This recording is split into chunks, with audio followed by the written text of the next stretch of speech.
क्या गाजा वालों की हाय इसराइल में लगी भयंकर आग को और ज्यादा विकराल रूप दे रही है। चारों तरफ चीख पुकार है। जितनी हानि मिसाइल या मानव निर्मित हथियारों से नहीं हो सकती, उससे भी ज्यादा बड़े पैमाने पर इसराइल का यरूशलेम धधक रहा है, खौल रहा है। तापमान में दिन पर दिन बढ़ोतरी हो रही है। न्यूज चैनल जो कल तक गाजा की खबरें दिया करते थे, वो अब अपना स्टूडियो और ब्रॉडकास्ट बंद कर रहे हैं। इसराइल से अब मदद की गुहार लगाई जाने लगी है। जी हाँ, प्रधानमंत्री बेंजामिन नेतन्याहू ने इसे लेकर इमरजेंसी तक की घोषणा कर दी है। सोशल मीडिया पर लोग इसे गाजा के लोगों की हाय बताते रहे हैं। ऐसे में समझिए कि इसराइल में सदी की सबसे भयावह आग ने हाहाकार कैसे मचा दिया। जंगल की लपटें यरूशलेम और तेल अवीव को काले धुएं में ढक रही हैं। इसराइल जहां इस समय हर दिशा में सिर्फ आग ही आग दिखाई दे रही है, जंगलों में लगी लपटें आसमान छूने को आमादा हैं और तेज हवाएं इस आग को और विकराल रूप दे रही हैं। तेल अवीव को यरूशलेम से जोड़ने वाला मुख्य हाईवे पूरी तरीके से बंद कर दिया गया। आग की भयावहता का अंदाजा इसी से लगाया जा सकता है। जंगलों के किनारे रहने वाले हजारों लोगों को आनन फानन में सुरक्षित जगहों पर ले जाया गया। आग बुझाने के प्रयासों में इसराइल की वायुसेना भी शामिल हो चुकी है। हेलीकॉप्टर और विशेष विमानों से लगातार जलते इलाकों पर पानी गिराए जा रहे हैं, लेकिन आग अभी भी बेकाबू बनी हुई है। यरूशलेम और तेल अवीव को जोड़ने वाला हाईवे एहतियात के तौर पर बंद कर दिया गया।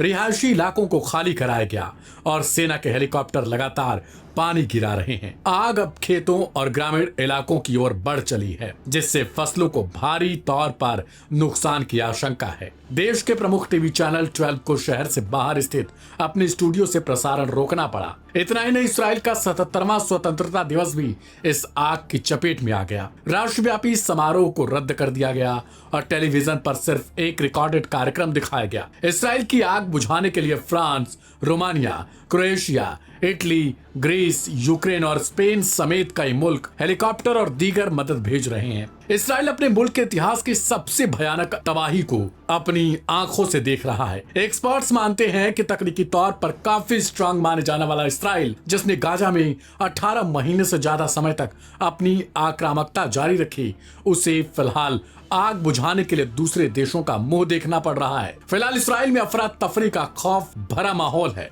प्रधानमंत्री बेंजामिन नेतन्याहू देशों से गुहार लगा रहे हैं कि उनके देश में लगी इस आग को बुझाने के लिए मदद दी जाए। इसराइल ने आग पर काबू पाने के लिए इंटरनेशनल सतह पर मदद की अपील की, क्योंकि वे इसराइल की तारीख की सबसे बड़ी आग को झेल रहे हैं। लोग अपनी कारों को छोड़कर आग की लपटों से दूर भागते नजर आए। इसराइली मीडिया के मुताबिक 160 से ज्यादा बचाव और फायर फाइटर्स इस आग को बुझाने की कोशिश कर रहे हैं, लेकिन आग है कि फैलती ही जा रही है यरूशलेम की तरफ। तेज हवाएं इस आग का साथ दे रही हैं और आग यरूशलेम की तरफ तेजी से बढ़ रही है, मानो पूरे इसराइल को अपनी आगोश में लेने के लिए तैयार हो चुकी है।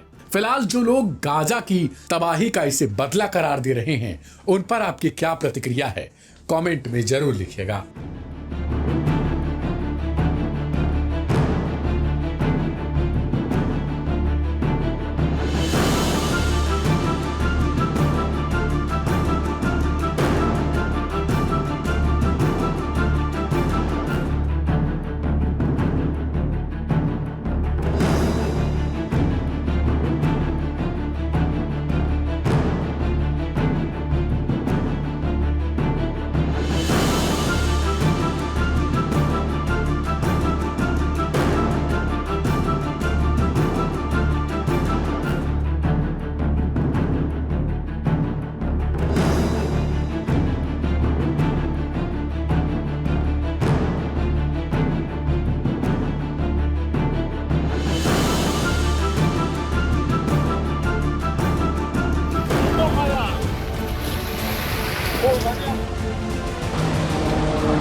यरूशलेम के पास जंगलों में ऐसी आग लगी है जिसने पूरे इसराइल को हिलाकर रख दिया है।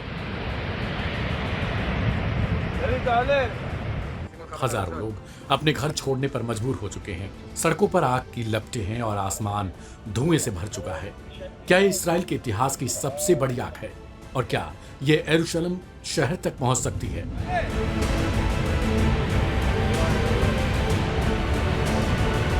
यरूशलेम भीषण आग, इजराइल ने मांगी अंतर्राष्ट्रीय मदद।